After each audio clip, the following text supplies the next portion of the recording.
Hej, det der er den første video på min YouTube-kanal, som jeg vil lægge op. Det er et forsøg på at finde en ny mission i mit liv. Indtil videre har missionen været meget mit arbejde og mine børn og min familie. Mine børn og min familie har jeg stadigvæk, men mit arbejde, det kan ikke længere passe på grund af en kronisk sygdom. Og som de fleste af jer nok allerede har hørt, med det skarpe øre, så lyder jeg sådan lidt, som jeg har drukket 2 glasser portvin. Det har jeg ikke. Jeg er alt snøvlet i talen.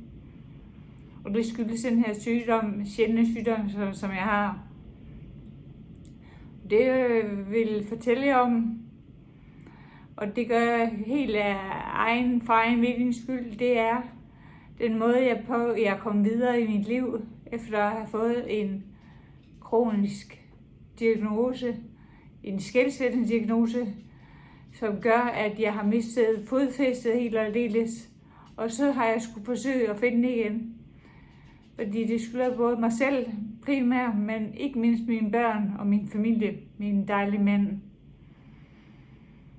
Og det at finde sine fødder igen, sine ben at stå på, når man bliver ramt af noget meningsløst, det vil jeg fortælle om i den næste video.